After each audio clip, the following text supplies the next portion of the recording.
দর্শক আসসালামু আলাইকুম, ভালো আছেন নি আপনারা? আজকে আপনারা এমন একটা জিনিস দেখাইমু।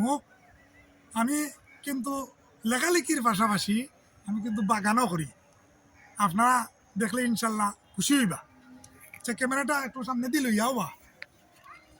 আচ্ছা, এই যে দেখছেন, এটা হইল গিয়া লাই পাতা। লাই পাতার সাথে আছে কাঁচামরিচ, ডুগি।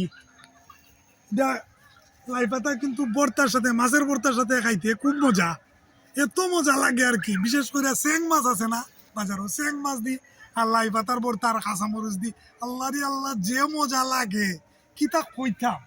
আচ্ছা, এটা তো গেল লাই পাতা। আমি কেন আরেকটা জিনিস দেখো, যে মূলা পাতা। আমার কিন্তু মূলা শাক আমার খুব পছন্দ।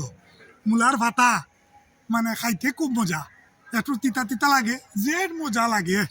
আচ্ছা, ওই যে একটু দূরে দেখায়, আমি একটু ভিতরে ঢুকি যাই। ভিতরে ঢুকলে আপনারা বুঝতে পারবা। এই যে দেখুকা, এখানেও কিন্তু পেঁয়াজ আছে, পেঁয়াজ আছে, লাই পাতা আছে, খুব সুস্বাদু। পেঁয়াজ তো ধরুন, আমরা পেঁয়াজ আমাদের নিত্য প্রয়োজনীয় একটা দ্রব্য। আমরা বাজারে গেলে কত দাম, 90 টাকা 80 টাকা কেজি। আর আমরা পেঁয়াজ লাগাইছি, আমরা কি পেঁয়াজ কিনা লাগে না, আমরা ডাইরেক্ট বাগান থেকে পাইরে আমরা পেঁয়াজের পাতা রক্তর হারিয়ে দিই। এরপরে দেখো এখানে আশেপাশে এই যে বাইঙ্গনের গাছ আছে। বাইঙ্গনের গাছ আপনারা তো চিনেন, সিলটি মানুষ যারা, বাইঙ্গন তো চিনেন। বাইঙ্গন খুব সুস্বাদু, যদিও মাঝে মাঝে একটু কার্য হয় বাইঙ্গন বেশি খাইলে, কিন্তু সমস্যা নাই, বাইঙ্গন কিন্তু খুব মজা।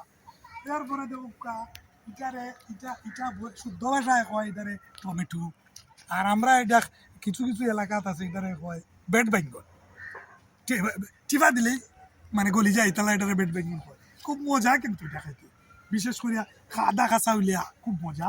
এরপরে দেখুন ওই পাশে, দেখুন এই পাশেও লাই পাতা লাগাইছি, এরপরে জল লাগাইছি, এরপরে দেখুন যে আম গাছ বাগানও লাগাইছি। ওই যে ওই পাশে দেখুন লাউ গাছ, উড়ি গাছ সকল তোই আছে। ঠিক আছে, আমরা লাগি দোয়া করবা আপনারা, আমরা যাতে নিয়মিত এবার এলাকান প্রত্যেক বছর আমরা এইভাবে সবজি চাষ করতাম পারি, আর আপনারা ভিডিও দেখাইতাম পারি। আপনারা দয়া করিয়া আমরা চ্যানেলটা একটু সাবস্ক্রাইব করবা, লাইক দিবা। সবাই বালা থাকুকা, আমরা লাগি দোয়া করবা। আল্লাহ হাফেজ।